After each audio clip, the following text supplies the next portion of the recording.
In this video, we will start the convergence of epsilon 1. Okay. Now we will do the numerical one by one. Number one numerical is we have to test the convergence of the integral. Number one is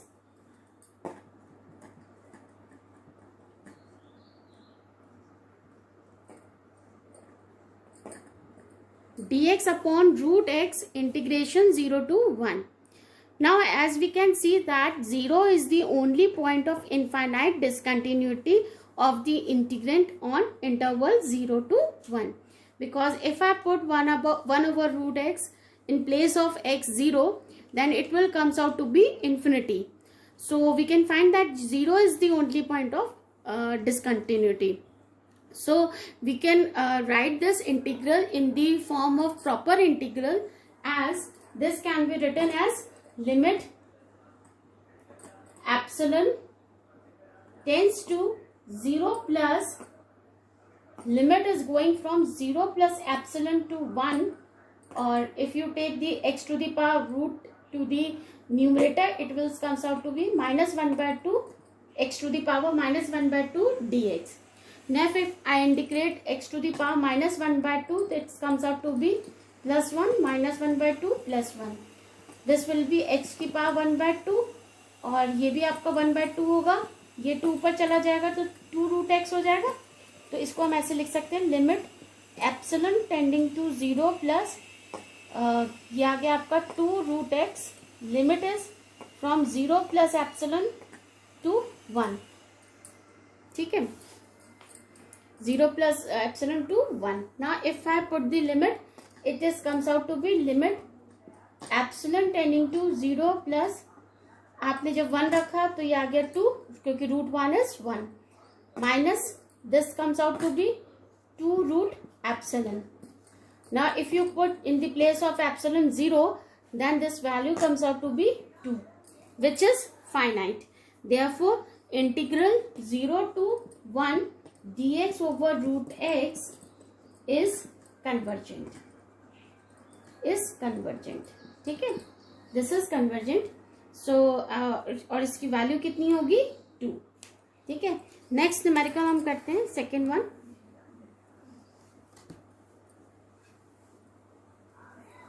second numerical है that we have to find the integral of 0 to 1 dx upon x square. dx upon x square. Now you can see in this integral also that 0 is the only point of discontinuity. Where of whom? Of the integrand which is lying between the closed interval 0 to 1. Because in the place of 1 upon x square, if you write 0, it becomes infinite. Okay, so we can write this integral in the term of proper integral as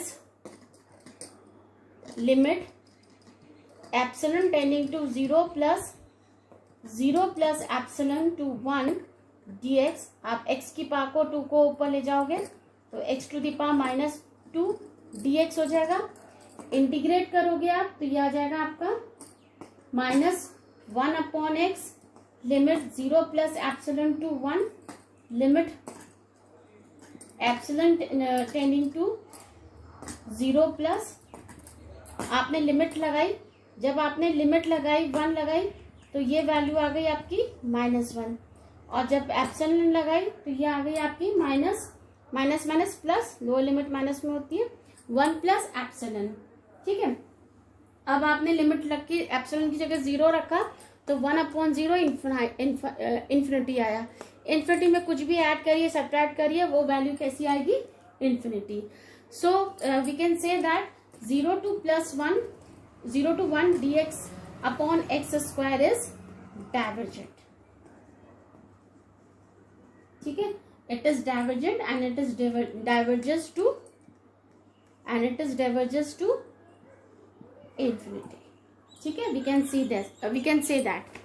Now number third numerical is that we have to find the integral value of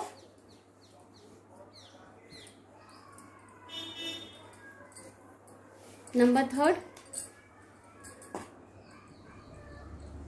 we have to find out the value of integral 1 to 2 x upon root x minus 1 dx. ठीक है. Now we can see that if we place 1 in the place of x, if we place value 1, then it becomes the infinity, because this comes out to be 0 and 1 upon 0 is infinity. So 1 is the only point of discontinuity here. Therefore we can write this integral in the form of proper integral as limit epsilon tending to 0 plus epsilon to 2 x minus 1 to the power minus 1 by 2 dx. ठीक है. तो अच्छा, ये ऐसे तो solve होगा नहीं, आप इसको ऐसे लिखो x upon root x minus 1 dx. आप क्या करो, ऊपर माइनस 1 प्लस 1 कर दीजिए, तो ये वैल्यू हो जाएगी limit epsilon tending to 0 plus epsilon to 2. ये x minus 1 upon root x minus 1 को हम रूट एक्स माइनस 1 लिख सकते हैं, plus 1 upon root x minus 1 यानी x माइनस 1 की पावर माइनस 1 बाय 2 dx. ये इंटीग्रेशन हुआ आपका 0 प्लस. अच्छा, अब रूट x माइनस 1 को आप के जो आप इंटीग्रेट करोगे तो उसकी वैल्यू क्या आ जाएगी, 1 by 2 plus 1, that will be 3 by 2, यानी x माइनस 1 की पावर 3 बाय 2 अपॉन 3 बाय 2. ठीक है, ये तो इसका इंटीग्रेशन आ गया. अब आपने किया x माइनस 1 की पावर माइनस 1 बाय 2 का, तो minus 1 by 2 plus 1, that will be equal to x minus 1 की पावर 1 बाय 2 अपॉन 1 बाय 2, तो 2 पर आ गया. लिमिट लग गई एप्सिलन टू 2. अब हमने लिमिट भी रख दी, limit epsilon tending to 0 plus, तो ये वैल्यू आ गई आपकी. आपने जब यहाँ पर 2 रखा तो ये आ गया आपका 2 माइनस 1 इज 1, 1 की पावर 3 बाय 2 इज 1, ये तो वैल्यू खाली 2 बाय 3 बची. यहाँ आपने 2 रखा, अगेन 2 माइनस 1 इज 1, 1 की पावर 1 बाय 2 इज 1, तो ये आ गया आपका खाली प्लस 2. एप्सिलन रखा तो minus 2 by 3 epsilon to the power 3 by 2. ठीक है, और यहाँ भी आपने एप्सिलन रखा तो 2 रूट एप्सिलन ये आया. ठीक है, एप्सिलन माइनस 1, क्योंकि एप्सिलन खुद ही बहुत छोटी है तो माइनस 1 हमने इसको एप्सिलन ही ले रखा है, x माइनस 1 हमने एप्सिलन ले रखा है. नाउ अब हमने इसमें क्या वैल्यू रखी है अपनी, एप्सिलन की जगह 0 पुट किया, तो ये वैल्यू भी 0 हो गई, ये वैल्यू भी 0 हो गई. 2 बाय 3 प्लस 2 कितना आ गया, 8 बाय 3. ठीक है, और ये फाइनाइट है, 8 by 3 is a finite, therefore this integral is convergent and its value is 8 by 3. आप बस एक चीज ध्यान रखिएगा, जब मैंने लिमिट लोअर लिमिट रखी है तो मैंने x माइनस 1 की जगह सीधे एप्सिलन रखा है. क्यों, क्योंकि एप्सिलन ऑलरेडी बहुत छोटी वैल्यू होती है. अगर मैं x की जगह आप एप्सिलन रखूँ, epsilon minus 1 it's equals to be epsilon, क्योंकि एप्सिलन मैंने आप लोगों को पहले ही बताया, it is the property that it is already very low value. तो हमने सीधे सीधे x माइनस 1 की जगह एप्सिलन रखा है. ठीक है, now let us do the another type of numerical. Suppose we have to find out the convergence of the integral 0 to 1 log x dx.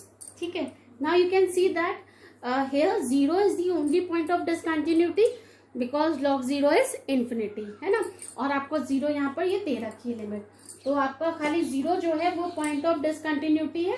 तो we can write this limit as in the form of proper integral, we can write this as limit epsilon tending to 0 plus epsilon to 1 log of x. Log of x को हम 1 के साथ multiply करके फिर integrate करते हैं first और second integration से. तो हमने x का इंटीग्रेशन किया, x log x minus integration of x into 1 by x, वो 1 हो जाता है, तो 1 का इंटीग्रेशन x आएगा. ये लिमिट लग गई आपकी epsilon to 1, limit epsilon tending to 0 plus. ठीक है, अब हमने लिमिट लगाई, सबसे पहले हमने 1 लिमिट लगाई, तो 1 लिमिट लगाई आपने, log 1 0 होता है तो माइनस 1 खाली बचा. यहाँ हमने लिख लिया limit epsilon tending to 0 plus. तो 1 लिमिट रखने पे खाली ये -1 बचा। अब आपने लगाई एप्सिलन, तो एप्सिलन लगाई तो ये आया minus epsilon log epsilon plus epsilon. ठीक है, अब आपने लिमिट 0 एप्सिलन की जगह आपने 0 पुट किया, तो लॉग 0 ये कितना हो जाएगा आपको 0 प्लस, है ना। तो लॉग 0 तो इन्फिनिटी होता है, पर 0 मल्टीप्लीकेशन में तो 0 किसी से भी मल्टीप्लाई हो तो ये टर्म 0 हो गया। एप्सिलन की जगह 0 रखा तो ये भी 0 हो गया। इसकी वैल्यू सिर्फ कितनी बची -1, which is finite. Hence this integral is convergent and its value is -1। ठीक है, now let us do the next numerical. Next numerical is we have to find out the value of, we have to check the convergence of the integral 1 to 2 dx upon x log x। ठीक है, ये हमें इसकी convergence check करनी है। अब देखिए इसकी कन्वर्जेंस चेक करने के लिए सबसे पहले तो हम देखें log 1 की वैल्यू 0 होती है, तो 1/0 इनफाइनाइट हो गया, यानी 1 is the point of discontinuity here. It is the only point of discontinuity here. So we can write this improper integral in terms of proper integral as limit tending to limit epsilon tending to 0 plus ये आ जाएगा आपका 1 plus epsilon to 2 dx upon x log x। आप log x को t मान लेंगे, इसका solution आप ऐसे करेंगे, late log x is equals to t, तो 1/x dx is equals to dt। ये आपने यहाँ सब्स्टिट्यूट कर दिया, तो ये आ गया 0 प्लस 1 प्लस एप्सिलन टू 2, ये आ जाएगा आपका t dt, 1 dt upon t, क्योंकि आपने log x को t माना है ना, dt अपॉन t। तो ये आ जाएगा limit epsilon tending to 0 plus 1 plus epsilon to 2, ये आ जाएगा log t। इंटीग्रेट किया हमने तो ये वैल्यू आ गई log t, और लिमिट लग गई हमारी 1 प्लस एप्सिलन से 2। t की जगह हमने जो वैल्यू मानी थी वो लिख दिया, क्या थी हमारी t की जगह log x। ठीक है, तो log ऑफ x, इसकी वैल्यू आ गई हमारी 2 से 1 प्लस एप्सिलन। चलिए अब अपर लिमिट रखते हैं। अपर लिमिट रखा हमने limit epsilon tending to 0 plus 1 log of 2 minus log of 1 plus epsilon, ये वैल्यू आई आपकी। अब आपने क्या किया, log ऑफ एप्सिलन, log 1 की वैल्यू आपने एप्सिलन की जगह जब 0 रखा तो log 1 बचा, log 1 की वैल्यू 0 होती है, तो ये वैल्यू हमारी आ जाएगी log ऑफ 2। ठीक है, log ऑफ 2 एंड हाँ सही ना, एप्सिलन 0 प्लस 1 हमने log 1 रखा, log 1 की वैल्यू 0 होती है, तो log ऑफ 0 ये ऐसा हो जाएगा ना, log of 1 plus epsilon is log of 1 की वैल्यू 0, तो log ऑफ 0 की वैल्यू कितनी होती है इन्फिनिटी, तो ये वैल्यू माइनस इन्फिनिटी आ गई। तो आप किसी में चीज को प्लस करिए, इन्फिनिटी को माइनस करिए, तो उसकी वैल्यू भी कितनी आएगी infinity. Therefore this integral diverges to infinity. ठीक है, this integral diverges to infinity. अब दूसरा न्यूमेरिकल करते हैं, दूसरे टाइप का। Next numerical is that we have to examine the convergence of the integral 0 to π/2 cos x upon √1 minus sine x dx। ठीक है, हमें इसका इंटीग्रल फाइंड करना है। Now you can see that sine π/2 is 1, तो if I write in place of x π/2, तो sine π/2 1 minus 1 is 0, 1/0 is infinity. So we can see that here π/2 is only the point of discontinuity. So we can write this integral in terms of the proper integral as limit epsilon tending to 0 plus integral 0 π/2 minus epsilon ये आ जाएगा cos x। ठीक है, अब इसमें हमें कैसा होगा, हमने किया π/2 माइनस एप्सिलन, और एप्सिलन इज 0 प्लस, तो हम इसको ऐसे लिख सकते हैं, this can be written as minus, अगर मैं इसको ऐसे लिखूं -1 माइनस साइन एक्स की पावर -1/2 माइनस कॉज एक्स, मैंने दोनों जगह माइनस का मल्टीप्लाई कर लिया, माइनस माइनस प्लस होते हैं, इधर भी माइनस लिख लिया इधर भी माइनस लिख लिया, तो कोई फर्क तो पड़ा नहीं। This can be written as limit epsilon tending to 0 plus, हाँ अब हम क्या करेंगे, हम 1 माइनस साइन एक्स को कुछ मान लेंगे। आप मान लीजिए let 1 minus sine x is equals to t, तो minus cos x d x is equals to d t, है ना। तो minus cos x d x की जगह तो हम डी टी रख दें, 1 माइनस साइन एक्स की जगह मैं टी रख दूं, तो ये आ जाएगा minus t to the power minus 1/2 d t, यही आ जाएगा इंटीग्रल 0 to π/2 माइनस एप्सिलॉन, यही वैल्यू आएगी आपकी। अब हम इसको इंटीग्रेट करेंगे, t to the power minus 1/2 is minus 1/2 plus 1 is π/2, है ना, सॉरी 1/2, तो ये आ जाएगा आपका, this can be written as limit epsilon 0 plus 0 to π/2 minus epsilon t की पावर 1/2 आ जाएगा अपॉन 1/2, तो 2 ऊपर आ गया माइनस, ठीक है, और लिमिट लग गई हमारी 0 से π/2 माइनस एप्सिलॉन, ठीक है। तो हमने जब ये लिमिट रखी तो -2 तो मैं बाहर लिख लूँ, limit epsilon tending to 0 plus, तो ये आ जाएगा आपका अंडर रूट, हम इसको लिख सकते हैं जब हमने अपर लिमिट लगाई π/2 माइनस एप्सिलॉन से, है ना, π/2 माइनस एप्सिलॉन, तो ये आ जाएगा π/2 माइनस एप्सिलॉन की पावर 1/2, तो ये हो गया माइनस, आपने 0 रखा तो वो 0 ही हुआ,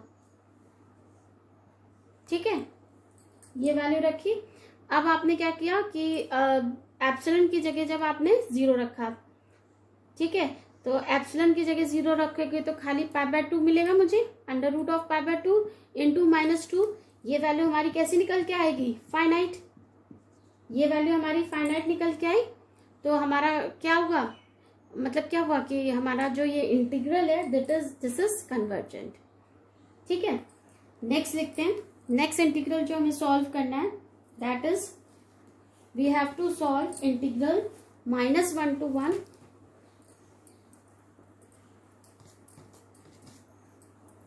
solve integral -1 to 1 dx upon x square, ठीक है। अब you can know that -1 to 1 है ना, अब this integral become infinity at x is equals to 0 and since 0 is lying between -1 to 1 and since this integral is discontinuous at x is equals to 0, so therefore we can write this integral in the form of, अब इसको ऐसे लिख सकते हैं -1 to 0 dx upon x square plus 0 to 1 dx upon x square. इस integral को मैंने तोड़ दिया, -1 to 0 and then 0 to 1। now this can be written as limit epsilon 1 tending to 0 plus integral, this is lying between 1 minus epsilon -1 to 0 minus epsilon 1 dx upon x square plus limit epsilon 2 tending to 0 plus, और ये आ गया आपका 0 plus epsilon 2 to 1 dx upon x square, ठीक है।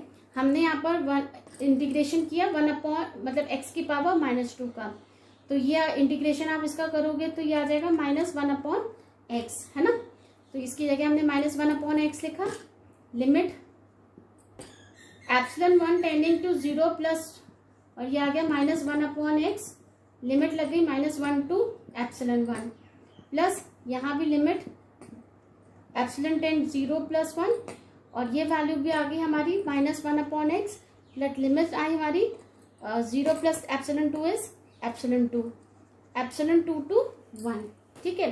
अब हमने इसमें दोनों जगह हमने अपनी लिमिट रख दी, upper limit minus lower limit वाला फॉर्मूला लगा के हमने दोनों साइड अपनी लिमिट रखी, तो ये वैल्यू आ गई हमारी limit epsilon 1 tending to 0 plus, जब आपने 1 अपॉन एप्सिलॉन रखा अपर लिमिट रखी तो 1 अपॉन माइनस एप्सिलॉन 1, और अब लोअर लिमिट है माइनस माइनस प्लस, लेकिन ये भी लोअर लिमिट है माइनस की, तो ये आ गया -1 plus limit epsilon 2 tending to 0 plus, ये आ गया -1/ε2 है, sorry upper limit minus lower limit है ना, तो ये आएगा -1 + 1/ε2। ठीक है, अब हमने एप्सिलॉन की जगह 0 रखा, तो 1/0 is infinity, this is infinity -1, और ये -1 ये भी इन्फिनिटी हो गया, तो ये वैल्यू टोटल कितनी आ गई आपकी, infinity. Therefore this integral diverges to plus infinity. ठीक है, this integral diverges to plus infinity. Now let us do the next numerical. Next numerical हम करते हैं, we have to, question is given to us that the proper integral, we have to show that the improper integral a to b dx upon x minus a to the power n is convergent if and only if n is less than 1। ये बता रहे हैं ये जो improper integral है ये convergent तभी होगा जब n जो है वो less than 1 हो। चलिए इसको हम लोग को शुरू करते हैं इसको करना। तो देखो, if n is less than equal to 0, तो अगर आपका n जो है वो 0 से कम हो तो ये प्रॉपर इंटीग्रल, जो इम्प्रॉपर जो इंटीग्रल है ये प्रॉपर हो जाएगा। ठीक है ना। नेक्स्ट है, अगर आपका n इज ग्रेटर देन 0 है, अगर n इज ग्रेटर देन 0 है तो इंटीग्रल इज इम्प्रॉपर है, and this a is the only point of infinite discontinuity of this integrand, है ना, क्योंकि हम ये रखेंगे तो 1/0 is infinite। नाउ केस 1 हम ले लेते हैं, एक एक करके हम सॉल्व करते हैं। केस 1 हमने लिया, when n is equals to 1, when n is equals to 1 तो हमारा इंटीग्रल आ गया a to b dx upon x minus a, n की जगह 1 रख दिए तो x minus a। ठीक है, तो हमने इसको प्रॉपर इंटीग्रल के फॉर्म में लिखा, limit epsilon tending to 0 plus a plus epsilon to b dx upon x minus a। तो ये आ जाएगा आपका limit epsilon tending to 0 plus और 1/x minus a is log x minus a, और लिमिट लग गई a plus epsilon to b। ठीक है, तो अब हमने लिमिट लगाई तो ये आ गया limit epsilon tending to 0 plus, ये आ गया आपका log upper limit b minus a minus lower limit a plus epsilon है, a plus epsilon minus a, तो खाली एप्सिलॉन बचा। ठीक है, तो आपने एप्सिलॉन की जगह 0 रखा तो ये आ गया log b minus a, log 0 is infinity, ये वैल्यू आ गई हमारी infinity. Therefore this integral diverges when n equal to 1। ठीक है, अब हम केस 2 लेते हैं, केस 2 इसी में लिख लेते हैं, when n is not equal to 1, तो हमने लिख लिया ये इंटीग्रल पावर n ही रहेगी। ठीक है, तो यहाँ तो ये सेम रहेगा, यहाँ हम ऐसे लिख लें x माइनस a की power n minus n dx, क्योंकि ऊपर जाएगा तो माइनस n हो जाएगा। इसको हमने इंटीग्रेट किया तो ये आ जाएगा हमारी, इंटीग्रेशन के बाद क्या आ जाएगा, x minus a to the power n plus 1 upon minus n plus 1। Limit लग गई हमारी ये वैल्यू। ठीक है, लिमिट ये रख गई। अब हमने जब लिमिट रखी तो ये वैल्यू आ गई हमारी equal to limit epsilon tending to 0 plus 1, ये तो हम कांस्टेंट की तरफ बाहर निकाल लें, माइनस n प्लस 1। ठीक है, लिमिट रखी पहले रखी अपर लिमिट b, तो ये आ जाएगा b माइनस a की पावर माइनस n प्लस 1, और जब हमने a प्लस एप्सिलॉन रखा तो a plus epsilon minus a, खाली एप्सिलॉन बचा, एप्सिलॉन की पावर n माइनस 1 प्लस 1। ठीक है, तो अब इसका देखो दो तरीके के केसेस होंगे, इसमें a पार्ट कर लेते हैं। a पार्ट कर लिया when n is greater than 1, n is greater than 1 है तो n minus 1 is greater than 0 हो गया। ठीक है, तो आपका जो इंटीग्रल है a to b dx upon x minus a to the power n, this can be written as limit epsilon tending to 0 plus 1 upon, इसको मैं 1 माइनस n लिख लूँ, 1 माइनस n, ये आ जाएगा 1 upon epsilon to the power n minus 1 plus 1 upon b minus a to the power n minus 1। ठीक है, sorry ये upper limit minus lower limit होती है ना, ये माइनस का है, ये भी माइनस का है। ठीक है। So this can be written as 1/1 minus n, आपने 0 रखा तो ये तो इन्फिनिटी हो गई वैल्यू, -1/b माइनस ए की पावर n माइनस 1, तो ये वैल्यू कितनी आ गई, इन्फिनिटी। ठीक है। So this integral diverges if n is greater than 1। अब हमने दूसरा इसी में सेकंड का पार्ट ले लिया हमने बी में कि हमारा n जो है वो 0 और 1 के बीच में लाई कर रहा है, तो हमारा 1 माइनस एन किसके बीच में लाई करेगा, 1 माइनस एन किससे ग्रेटर देन हो जाएगा, 0 से। ठीक है। तो हमारे इस इंटीग्रल की वैल्यू आ जाएगी, ये तो यही रहेगा आपका, यहाँ कितना हो जाएगा, अब वो तो n-1 था तो हमारे ये इंटरचेंज हो गए थे, n-1 था ना पहले वाले में, तो ये इंटरचेंज हो गए थे। अब तो ये सेम केस है 1 माइनस एन, तो अब ये सेम केस ही आएंगे हमारे यहाँ पर, तो हम इसको लिख लेंगे क्या हो जाएगा, b माइनस ए की पावर 1 माइनस एन, वही सेम आ गई एप्सिलॉन 1 माइनस एन। देखिए सेम वैल्यू आ गई आपकी। This can be written as b minus a to the power n minus 1 minus n upon 1 minus n, क्योंकि आप 0 रखोगे तो 0 की पावर कुछ भी आपका कोई वैल्यू नहीं होती, तो दिस इज अ फाइनाइट। ठीक है, this is fine which is finite, therefore this integral converges to this integral is convergent when n is lying between 0 to 1। ठीक है, या n is less than 1। ठीक है, इसके बीच में लाई करेगा और n is greater not equal to 1 में कर नहीं रहा, ग्रेटर देन 0 पे कर नहीं रहा, तो यानी हमारा ये जो इंटीग्रल है वो कन्वर्जेंट होगा सिर्फ और सिर्फ कब होगा, when our n is less than 1।